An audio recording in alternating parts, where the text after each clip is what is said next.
We have plenty of cash to operate for the election. Postmaster General in the hot seat, grilled on Capitol Hill. Today confirming there has in fact been a mail slowdown as concerns grow about changes to the Postal Service ahead of the election. The big question, is that agency doing all it can to ensure mail-in ballots are delivered in a timely fashion?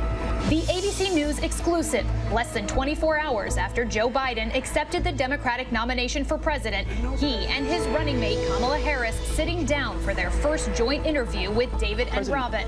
What they said when asked about the big challenges facing their campaign and how both got beyond that contentious Democratic debate. All this as President Trump is blasting the Democratic convention before Republicans take center stage. Looming threat, the Gulf Coast bracing for a potential history-making double impact from two storms at the same time. Two tropical systems taking aim. Rob Marciano is timing both tracks. Wildfires rage out west. More than 12,000 firefighters and citizen brigades in California struggling to contain the blazes and save structures. The COVID-19 crisis. 4 colleges are reporting outbreaks as the CDC predicts up to 30,000 could die over the next 3 weeks. A killer speaks. The former officer turned serial murderer addresses his surviving victims in one of the more chilling recent moments in court that we can remember. And a full wrap of all those most talked about moments of the unconventional convention. The food, Tizer calamari, the livestock, the lack of applause, speech crashers, and who won the battle of the best backdrops. Good evening. I'm Ariel Reshef in for Lindsay Davis. Thanks for streaming with us. More than 30 years after his first run for the White House, Joe Biden officially accepted the Democratic nomination for president. The former vice president side by side with his new running mate Kamala Harris after his speech, both now preparing to take on President Trump. We'll have more on the DNC and the reaction to Biden's major speech coming up. But back in Washington today, the focus was on how we'll vote and whether the U.S. Postal Service can handle the expected onslaught of mail-in ballots. Postmaster General Louis DeJoy was grilled by Congress, denying he is intentionally trying to slow down mail-in balloting and saying the pandemic has contributed to the delays in mail service, not just recent cost-cutting measures. He's promising that mail-in ballots will be delivered on time. So we start tonight with ABC's chief White House correspondent, Jonathan Karl. President Trump today again raised dark and unsubstantiated fears about mail-in voting. You're not going to be able to know the end of this election, in my opinion, for weeks, months, maybe never. But the president said this just after the Postmaster General assured Congress election mail will be secure and on time. This sacred duty is my #1 priority between now and Election Day. Louis DeJoy firmly rejected accusations from some Democrats that he is sabotaging the upcoming election. The insinuation is, quite frankly, outrageous. He acknowledged with mail volume down, some sorting machines and blue mailboxes have been removed since he became Postmaster General 67 days ago, part of a longstanding trend. Democrats demanded to know whether DeJoy, a Trump mega donor, was doing the bidding of the president. Did you discuss those changes, or are there a potential impact on the November election with the president or anyone at the White House? And remind you, you're under oath. I have never spoken to the president about the Postal Service other than to congratulate me when I accepted the position. Jonathan Karl joining us now, and we've seen the president raise alarms about mail-in ballots. Did the Postmaster General share the same concerns? Not at all. In fact, he said that he favors mail-in voting and has voted himself by mail for years. He did offer that advice, though, saying if you're going to do it, get your ballot in early to ensure it arrives on time. And we saw viral images, John, on social media with those iconic blue mailboxes being taken off the streets in some cities. How did that happen? Explain that. Well, you heard him say that he acknowledged that that had happened even since he became Postmaster General just 67 days ago. He said that he, in fact, did not know it was happening on his watch, but learned that this is part of a trend that's been going on for more than a decade because the post office has been taking some of those mailboxes that are not used very much and moving them out of service as they have had to make a transition to handling many more packages now and fewer letters. Of course, those iconic blue mailboxes aren't much use if you're mailing a package. And so what is the next move for both Congress and the White House when it comes to additional funding for the Postal Service?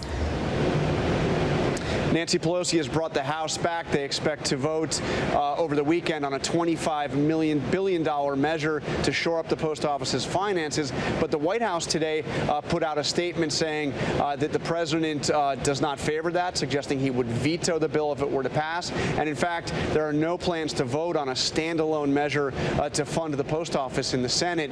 So it does not look like there's much of a prospect of that happening anytime soon. The Postmaster General did say at the hearing that he believes that he has all the resources he needs between now and the election, but that the Postal Service will need funding to shore up its observations before the end of the year.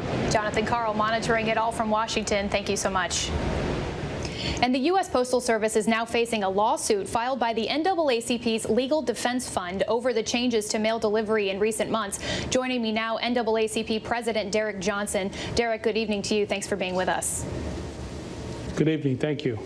The lawsuit from the NAACP argues that the cost-cutting measures will essentially disenfranchise some voters if mail service isn't reliable for both sending and receiving mail-in ballots. But the Postmaster General, Louis DeJoy, said many of these changes now won't happen until after the election. And he also claims that the equipment changes have had minimal impact. So does this change the scope or relevance of your lawsuit? Well, it does not, and that's assuming his statement is true, which we contend it is not true.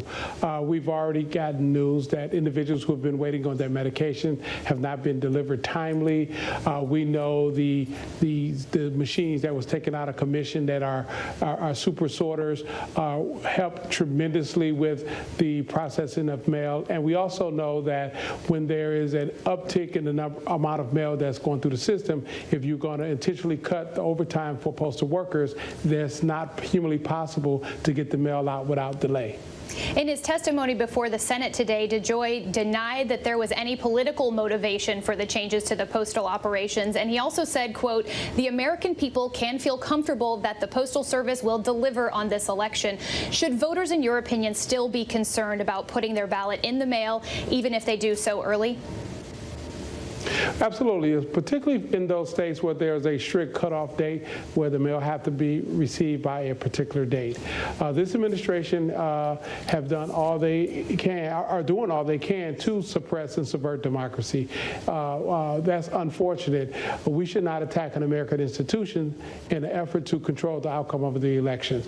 Citizens should not have to choose between their health and their right to vote.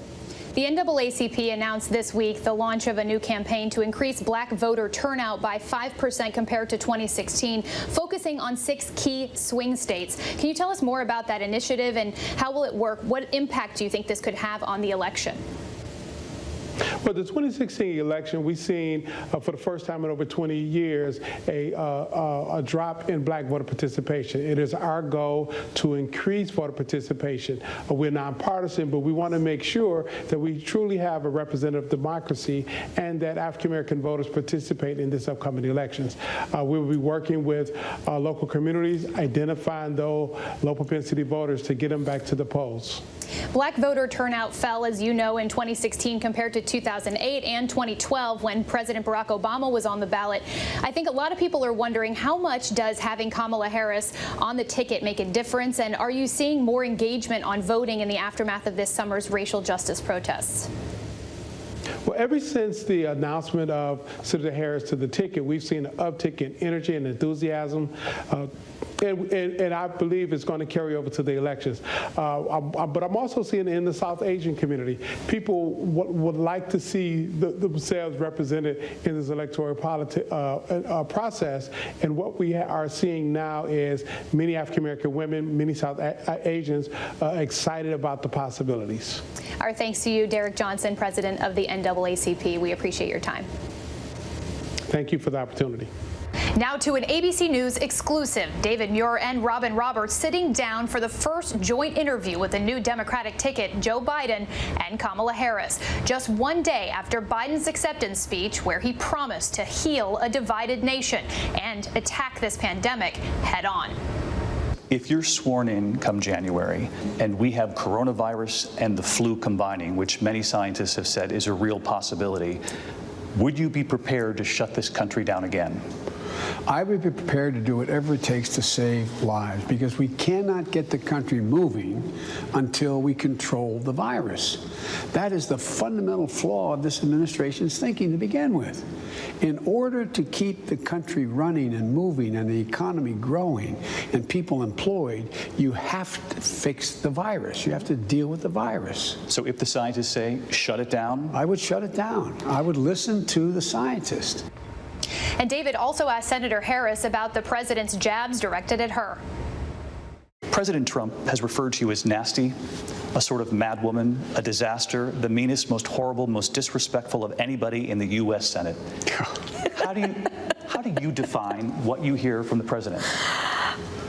Listen, I think that there is so much about what comes out of Donald Trump's mouth that is designed to distract the American people from what he is doing every day, that is about neglect, negligence, and harm to the American people. And incompetence. Absolutely. Absolutely.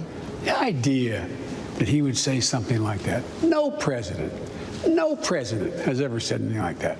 No president has ever used those words. And no president has said people coming out of fields with torches and spewing anti-Semitic bile and met by people who oppose them, and someone dies and he says they're good people on both sides. No president of the United States has ever said anything like that. And a reminder to be sure to tune in to see Robin and David's complete interview with the Democratic running mates in a special 2020 The Ticket, the first interview. It airs this Sunday on ABC at 8 p.m. Eastern. And today, President Trump unleashed a rebuttal of Joe Biden's acceptance speech as Republicans gear up for their own convention next week. Here's ABC's Mary Bruce. President Trump today making it clear he was watching as Joe Biden declared his presidency a chapter of American darkness. If you entrust me with the presidency, I will draw on the best of us, not the worst. I will be an ally of the light, not the darkness. Where Joe Biden sees American darkness, I see American greatness. The president says Democrats are the ones going negative, but today he painted an apocalyptic picture, casting himself as a savior. I'm the only thing standing between the American dream and total anarchy, madness, and chaos. And Mary Bruce joins us now. Some stark language there by the president. He's now gearing up for his own convention. Give us a preview of what we can expect next week. Well, Ariel, the details of next week's Republican convention are still largely under wraps. We do know that the president, in a bit of an unconventional move, is actually planning to travel to North Carolina on Monday. That is where the convention was originally supposed to be and where the party will still formally be nominating him on Monday night. Other details, though, are still murky. We do know that every member of the First Family will be speaking and that the president is slated to give his big acceptance address from the White House itself. Just another sign of how unusual these conventions have become. Unusual indeed, Mary. And the Democrats will have some counter-programming, we understand, of their own.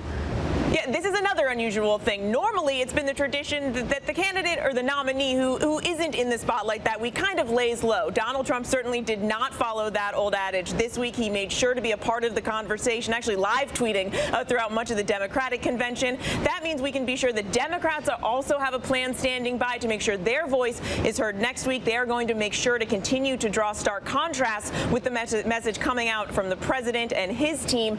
Still unclear, though, how much we will be hearing, if at all, from Joe Biden and Kamala Harris next week, but I suspect they'll have a way to make sure that their message is heard as well. Ariel. No doubt. Mary Bruce there in Washington. Thank you so much. Forecasters, including our own senior meteorologist Rob Marciano, are closely tracking what could be a historic tropical threat. Two systems are steamrolling towards the Gulf Coast at the same time. Let's bring in Rob now with the very latest. Hey there, Rob. Hi, Ariel. You know, we've already had a historic start to this hurricane season with a number of storms we've already had, and now this, a scenario potentially that we haven't seen in 90 years, if that. Let's take a look at these two storms. They're not well organized now. You got TS Laura named today. She's approaching the Caribbean, and TD14, Central America. Warnings are now up for Puerto Rico, as Laura is expected to track through the Virgin Islands, Puerto Rico, Hispaniola, Cuba, then the Gulf of Mexico, including South Florida, strengthening to a hurricane before heading toward New Orleans. TD14 14 to bring flooding rain to Mexico, then strengthen in the Gulf some before turning toward Texas on Tuesday. And there you see them both with landfall potentially Tuesday, Wednesday. A lot of variables in play, including them interacting with each other. So there's very low confidence in this forecast. But there is the potential, Ariel, for two hurricanes to be making landfall in the U.S. within 24 hours of each other, not too far away either. That would be remarkable, historic, and potentially horrific. So we are certainly rooting for that not to happen. We'll be tracking it all weekend long. We Ariel. know you will be, Rob. Thank you so much. Now to the wildfires out west that have scorched an area larger than the state of Rhode Island. The flames speeding across the bone-dry Santa Cruz Mountains overnight. Take a look at these images, forcing more than 64,000 people to evacuate. Firefighters stretched too thin to save every home. Clayton Sandell reports from Sonoma County in Northern California. Tonight, hundreds of wildfires are raging in California. 12,000 firefighters in a desperate battle they can't seem to win. Some of these fires were allowed to smolder because, frankly, we didn't have the resources to get out there and put eyes on them. The fires killing at least 6 people, more than 500 structures destroyed, thousands more threatened. Jessica Adams and her children fleeing with no time to spare. We literally ran out with no shoes. I remember my older daughter said, "Mommy," she's like, "I don't even have shoes on." Flames have charred 1,200 square miles, roughly the size of Rhode Island. More than 100,000 people are evacuated. We want you to leave when you've been ordered to evacuate. But some are ignoring that, and with a shortage of firefighting resources, some civilians are forming amateur fire brigades, armed with their own hoses and chainsaws, desperately trying to save neighbors' homes. Johnny White believes residents are on their own. His bulldozers today were busy cutting fire breaks. The rednecks are taking control. Step aside. We'll get her done. Officials say they appreciate the desire to help, but discourage do-it-yourself firefighting. Their life is more important than their property or anything else within that area. And Ariel, this is exactly what firefighters get worried about in the afternoons. The winds are starting to pick up, and as that happens, so do the flames. And especially in this terrain, it's very dangerous because you can see we're in a very dense forest here. These trees are hundreds of feet tall. Now, going into the weekend, forecasters tell us that the weather is again going to be a concern. They believe that thunderstorms are going to hit by the weekend. They could bring more lightning, and that, of course, is how this all got started. Ariel? Clayton Sandell on the fire line. Thank you so much. Turning now to the fight to contain COVID-19 and the growing debate over whether colleges should allow students on campus. At least 30 schools are reporting campus-related cases, parties near some colleges without any masks in sight. ABC's Victor Oquendo has more on what colleges are now doing and the grim message tonight from one student newspaper aimed squarely at their administrators. Universities are scrambling tonight, desperately trying to contain growing outbreaks of COVID-19, many linked to packed parties like these. A stark new warning just days after Notre Dame reversed course, suspending in-person classes for 2 weeks. The front page headline from the student newspaper, "Don't make us write obituaries." We believe that if this continues, we will be writing obituaries for people, for students, for faculty, for any workers at Notre Dame, and we will probably be hearing about the deaths of people in the South Bend community. New images of off-campus parties at Ohio State, the school now warning students they could be suspended. Tonight, the CDC predicting up to 30,000 more deaths in the next 3 weeks, and cases are surging on college campuses in at least 36 states.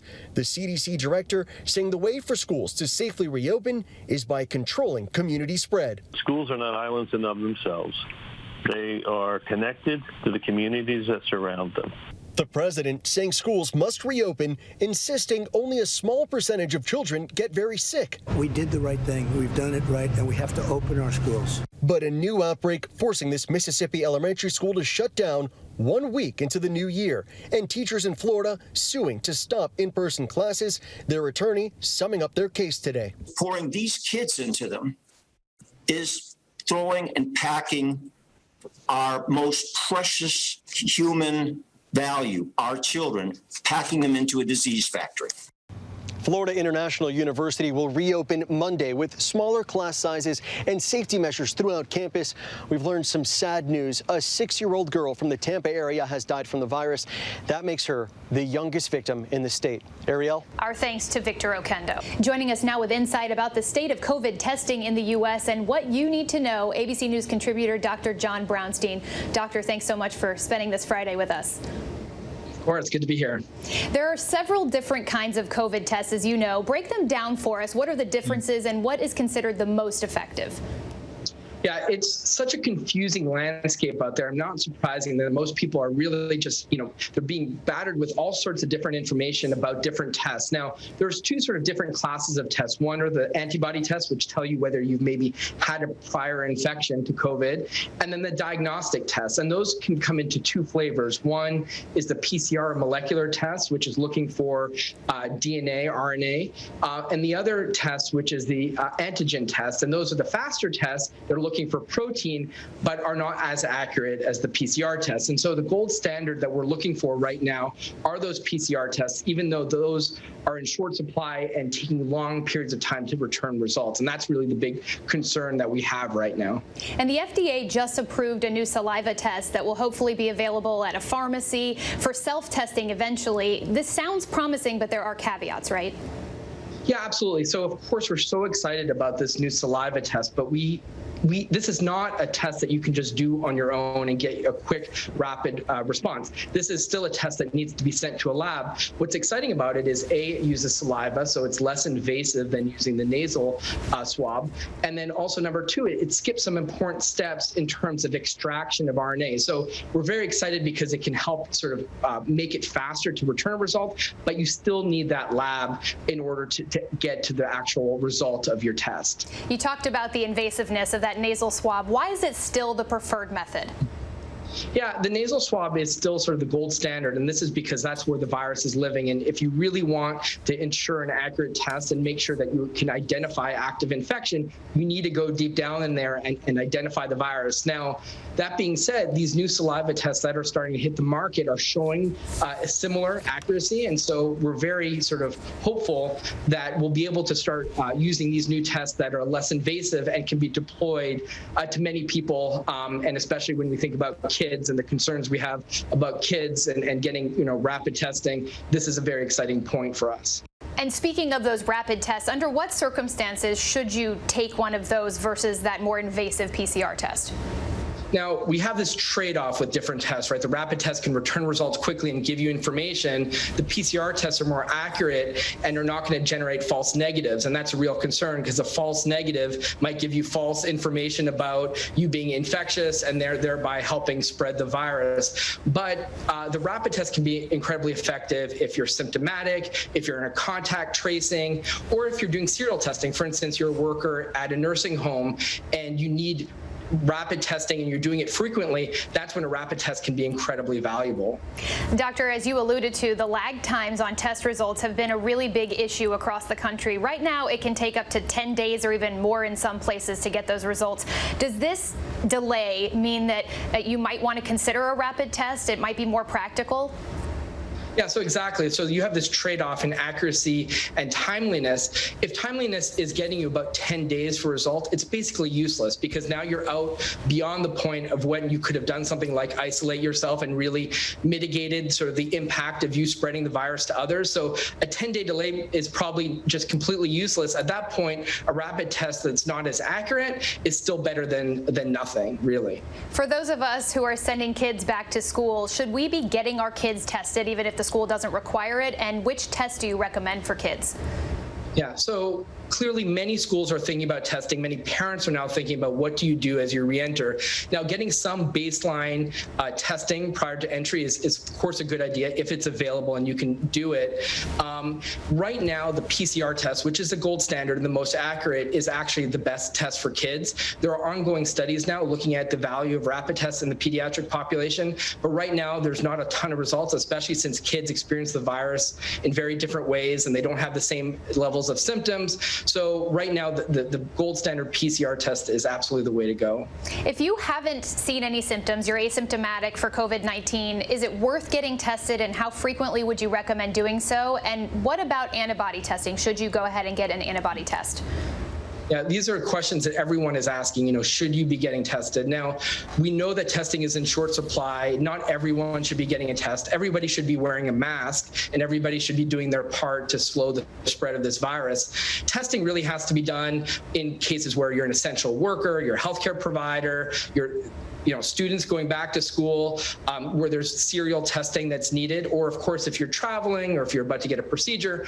There's specific reasons for getting a test, but just because of the fact that a test is available doesn't mean that everyone should just immediately go out and get one. Experts are now saying there may be a limit for how long you have antibodies once you've had COVID-19. Can you get infected again with COVID-19 if you've already had it? And can you also transmit this virus? Yeah, the biggest question has been sort of reinfection with COVID. A lot of my colleagues have been researching this issue around immunity. And what they're finding is this virus is no different than any other sort of virus, respiratory virus that we've experienced in the population. You get a big spike of, antibodies, and that sort of wanes over time. But we don't see a lot of data associated with reinfection. So generally the idea is if you got it once, you're not likely going to get it at least again for a long extended period. Now, a lot more work has to be done in this space, but generally that is the current hypothesis. On antibody testing, again, this helps identify whether you had a previous exposure. It doesn't really change much in terms of your behavior. The antibody tests have been incredibly valuable for us to understand sort of what level the population has been exposed to the virus, where we are in terms of herd immunity, and where we need to get to in order to really stomp out this virus. If you've had COVID-19, can you still be a vector for the virus in the future? The likelihood is low. We haven't seen that as a possibility. It's possible that you may, have some level of virus in your nose, even if you're not infected, and you may be able to spread it to others. But currently, that isn't considered to be the main, mode of transmission. It's those that have active infection that are spreading the virus through coughing and sneezing, and touching each other. And that's, again, why, mask wearing is just such an important part of the way we're going to get out of this pandemic. Dr. Brownstein, we really appreciate you breaking down the complexities of this issue with us. Thanks so much. Thank you so much. The former Trump campaign manager is not backing down tonight. Steve Bannon pleading not guilty to allegedly cheating donors out of money to build the border wall. The former Trump administration chief strategist is calling his arrest a political hit job and says he's up for a good fight. Here's ABC's Chief Justice correspondent Pierre Thomas. Tonight, video surfacing of Steve Bannon at a We Build the Wall telethon. We're on the $1 million yacht of Brian Kohlfauser, and Brian Kohlfauser, he took all that money from Build the Wall. No, we're actually in Sunland Park, New Mexico. The former Trump campaign CEO joking about misusing donor contributions to fund the president's signature issue. Build that wall! Build that wall! But prosecutors are not laughing and have accused Bannon and organization founder Brian Kovich of fraud. They promised they wouldn't take a penny of the $25 million they raised from 500,000 donors, many of them making small contributions of their hard-earned money. But authorities say that Kovich and Bannon siphoned off more than $1 million to line their own pockets.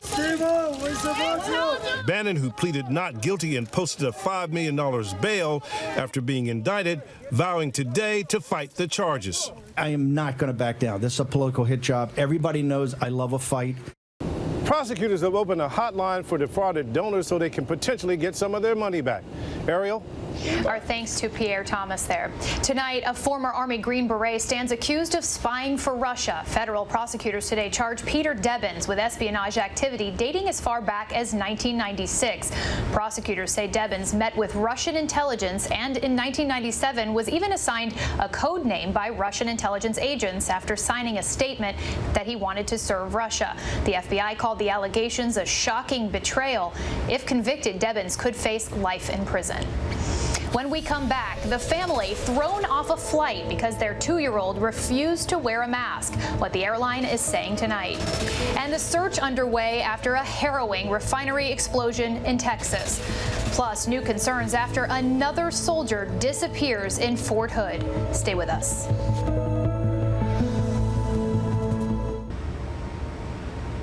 Tonight, the search continues for several people knocked into the water in Corpus Christi after a refinery explosion.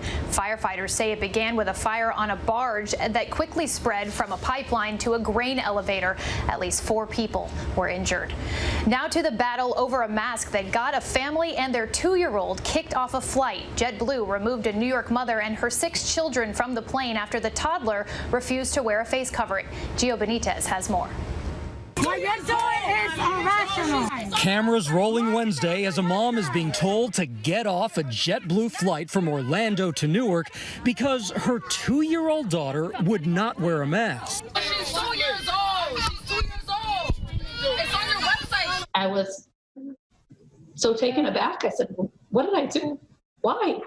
Haya Bruck was traveling with her 6 kids when her youngest, Dina, just wouldn't wear that mask. And she started crying. She didn't want to wear one. They said she has to wear it. It has to cover her nose and her mouth. I said, what am I supposed to do? Should I tie her hands and feet? Like, how am I supposed to force her to wear a mask? Other passengers joining in to support her. I stuck up for her. Chardette Poinsett says when she did, her family was also kicked off the flight. JetBlue says she and others became uncooperative and they were issued a full refund and escorted from the gate. They're trying to make it seem it's about my son because he was eating French fries boarding the plane and he didn't have a mask on. JetBlue says it sends customers this email before the flight that reads, all travelers 2 years of age and older must wear a face covering, and that the policy was updated 2 weeks ago. But Bruck says the JetBlue website said this on Wednesday. Children who are not able to maintain a face covering are exempt from the requirement. If you had to do it all over again, would you travel now during the pandemic after this experience? Absolutely not. It was extremely traumatizing for me and my family. Our thanks to Gio Benitez for that reporting. And we still have a lot to get to here on Prime. The chilling moment in court. The former cop turned Golden State Killer addresses his surviving victims. And a prominent critic of Russian President Vladimir Putin fighting for his life after he was allegedly poisoned. The latest on the international efforts to save him. Plus, despite the economic downturn, home prices are soaring. We'll take a look at the numbers. But first, our tweet of the day. K-pop megaband BTS obliterates YouTube's premiere record with their own new video. What made this one so special for their fans? We'll explain.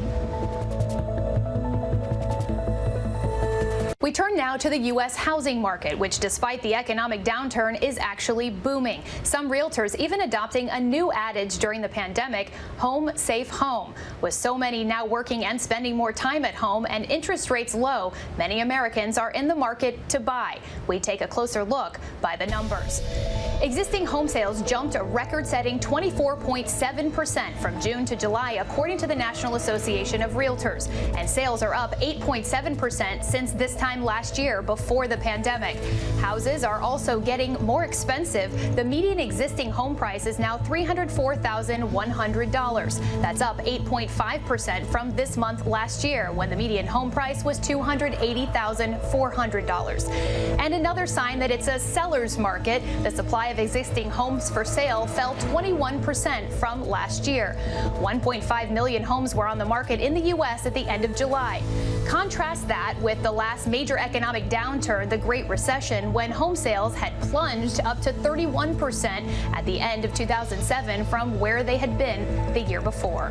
And we still have much more to get to on this busy Friday here on Prime. Sentencing day for actress Lori Loughlin and her husband for their roles in the college admissions scandal. And show of hands, House sources say the controversial policy to separate families illegally crossing the border was decided, and the situation for those families right now. But first, here are some of the top trending stories on abcnews.com.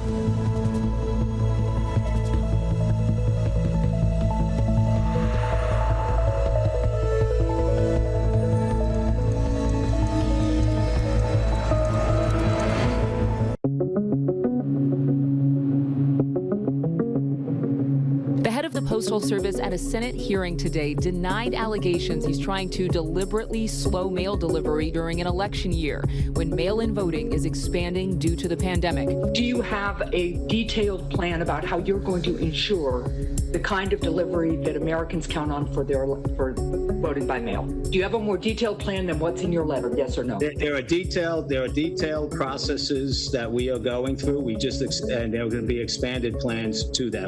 Committee ranking member Senator Gary Peters of Michigan asked if recent changes made and halted will be reversed. Will you be bringing back any mail sorting machines that have been removed since you've become Postmaster General? Will any of those come back?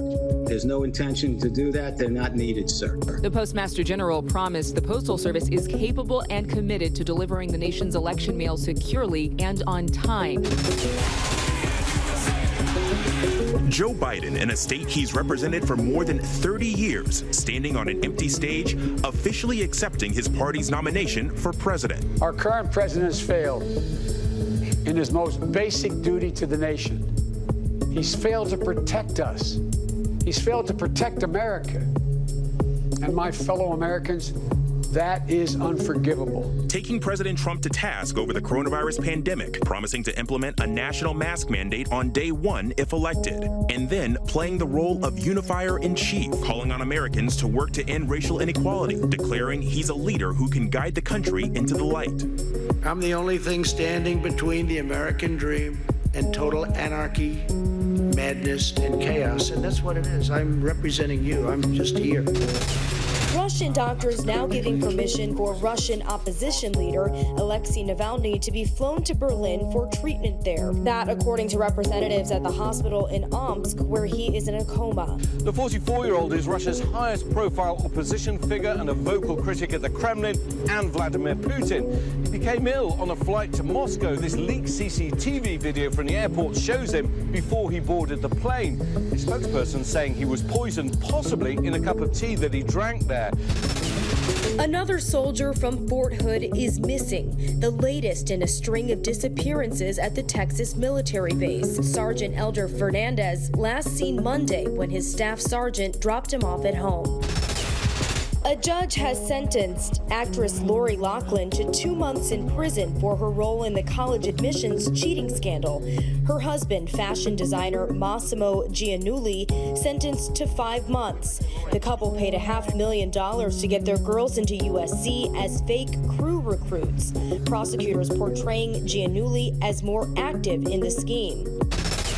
South Korean boy band BTS has dropped their hotly anticipated song and video, Dynamite.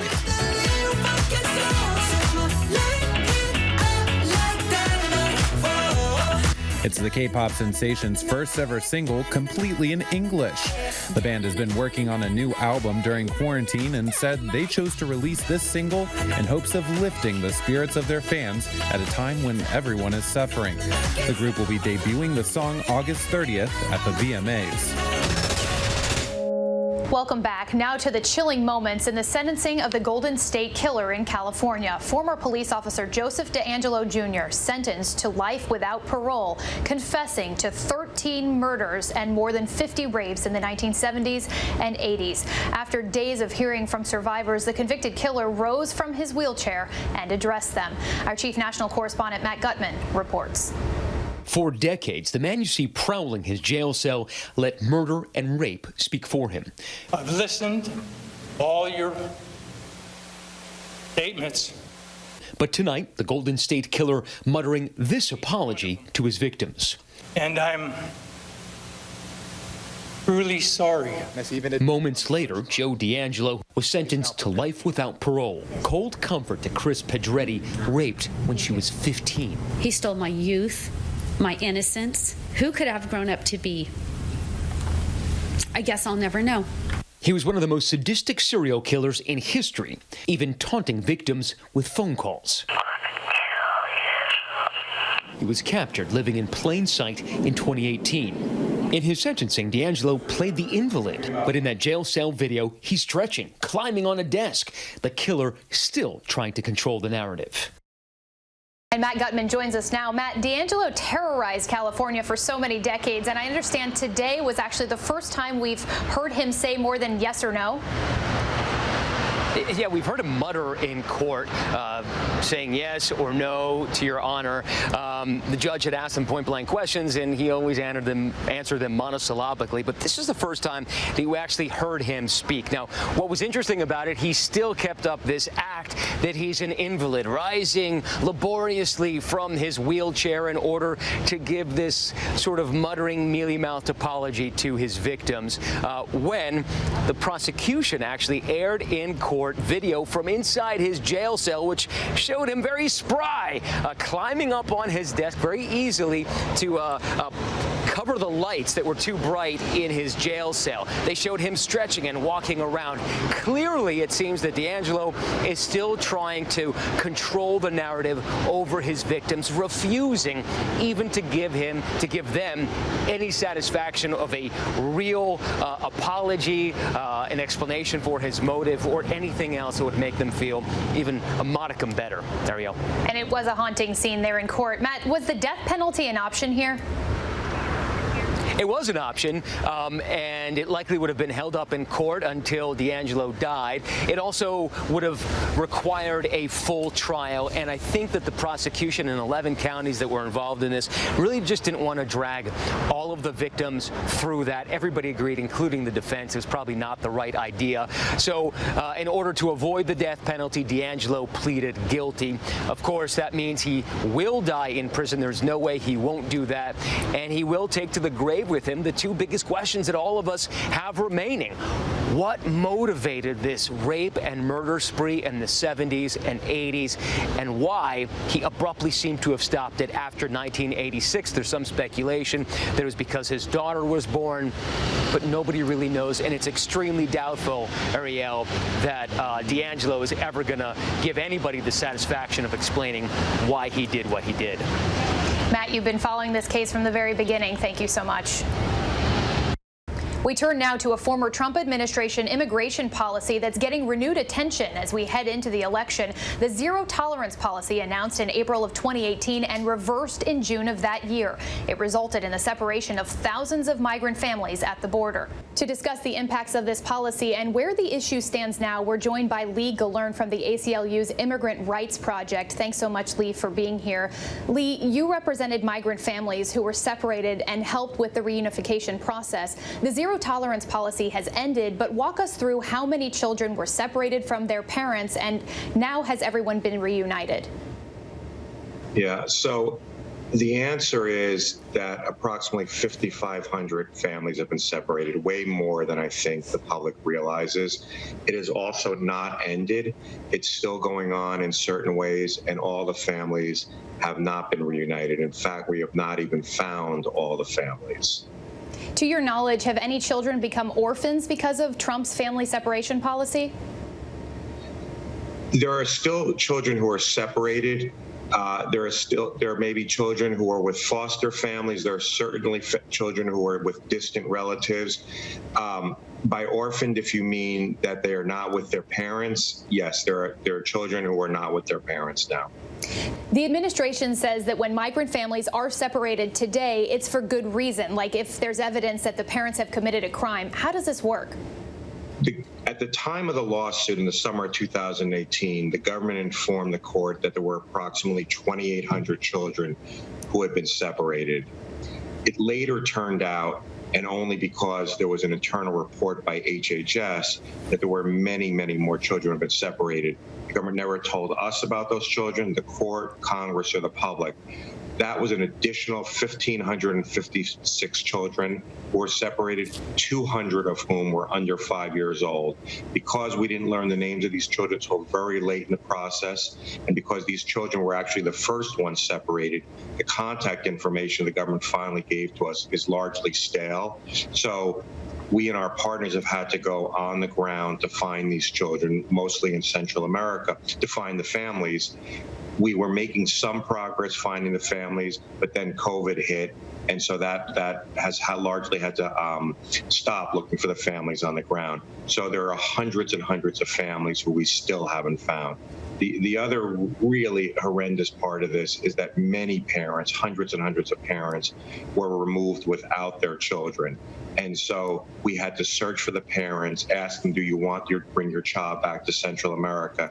Many did, of course, but many said it's just simply too dangerous to have our children come back to Central America. So had to make that agonizing decision to leave their children in the U.S. with a foster parent or a relative or someone. Some parents were allowed to come back to the U.S., but for the most part, the government would not bring parents back to the U.S. So those kids may now be permanently separated. It's a gut-wrenching dilemma, and we have seen those very disturbing images of children and families in cages at the southern border. The Trump administration has said those cages were a carryover from the Obama administration. Is that true to your knowledge? Did the Obama administration also separate immigrant families? No, this is unprecedented. That is absolutely false. The Trump administration is the only administration, Democratic or Republican, to ever systematically separate children.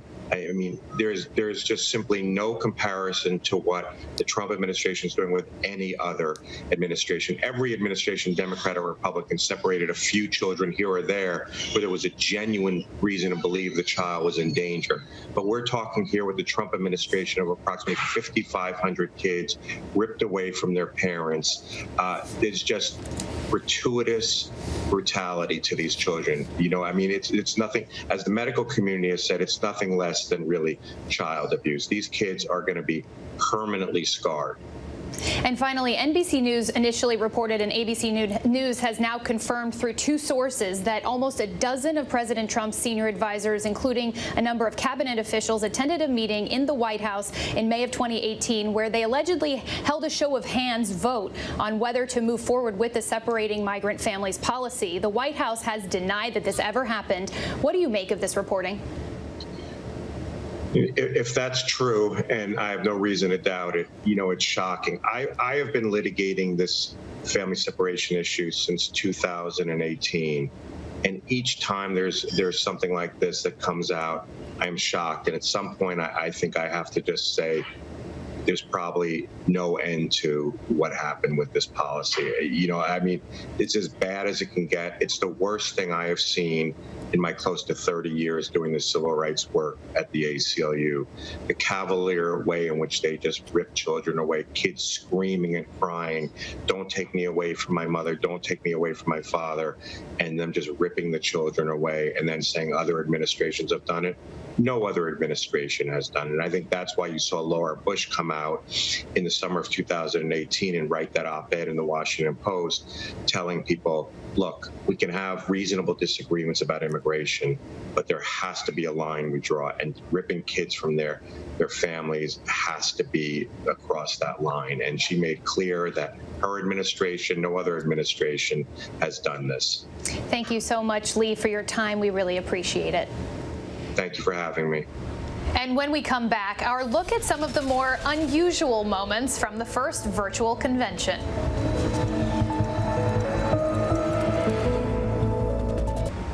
And finally tonight, this election season's national political conventions are certainly unconventional. So before the Republicans get their shot at the virtual stage, let's take a look back at some of the Democrats' more memorable moments.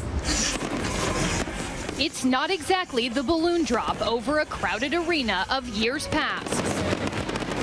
But amid the flashing lights and car horns, the patriotism was unmistakable. The socially distanced crowd lit from the glow of fireworks closing this year's unconventional Democratic National Convention. Just one of many surreal moments, like presidential hopeful Joe Biden waving to a wall of supporters on webcams, with the added awkwardness of greeting his running mate from a distance. But in that nearly empty arena, the pandemic also giving Biden a chance to talk to the American people directly. I'll work hard for those who didn't support me, as hard for them as I did for those who did vote for me. Uninterrupted by the usual applause. This is a life-changing election. The pandemic also unlocking a unique opportunity to use iconic imagery. Behind me is a sight I see out of my window every night. the Statue of Liberty. Senator Bernie Sanders showing he's stocked up for a long winter, while Republican John Kasich took things literally. America's at a crossroads. There were even some uninvited guests. Former President Barack Obama using his background to make a point. I'm in Philadelphia, where our Constitution was drafted and signed. In a kindergarten classroom, Senator Elizabeth Warren advocated for universal child care. Now, I love a good plan, and Joe Biden has some really good plans. Those blocks behind her, a message of support for the Black Lives Matter movement. Hillary Clinton, one of several to wear white, signifying the right of women to vote, now 100 years strong. While former First Lady Michelle Obama wore the call to vote plainly around her neck. And if we want to survive, we've got to find a way to live together and work together across our differences. But no moment was more talked about than this year's roll call. States given the chance to express themselves like never before. And the great state of Alabama cast 52 votes. 25 votes. 23 votes for our next president, Joe Biden. It's showtime. The usually raucous tradition replaced by a tapestry of backgrounds making up these United States. The amber waves of Kansas, the purple mountains of New Mexico, the fried calamari of Rhode Island, viral sensation Cozy Watkins of North Carolina. I've been doing this for a long time, so let me just be plain. Black people, especially black women, are the backbone of this party, and if we don't show up, Democrats don't get elected. As Georgia cast 117 votes for Joe Biden, a mural of John Lewis silently watched the democratic process he fought for unfold. My mentor, Congressman John Lewis, knew that the right to vote is sacred. Georgians know that our ability to vote is under attack. Also not silent, the cattle of Montana. Wouldn't see that on any convention floor. Hello from paradise. And how can we forget the Northern Mariana Islands? With coordinated outfits, the delegates with a unique reminder. We don't get to vote for president, so please don't waste yours. Memorable indeed. Before we go tonight, the image of the day. Two people in a nearly empty theater eating popcorn. It's a bit sad at first blush, but with an AMC movie theaters reopening in some spots across the country, it is ultimately maybe a sign of progress as we look forward to the days life might return to normal. That's our show for this hour. Stay tuned to ABC News Live for more context and analysis of the day's top stories. I'm Ariel Reshef in for Lindsay Davis. Thanks for streaming with us. Have a great weekend.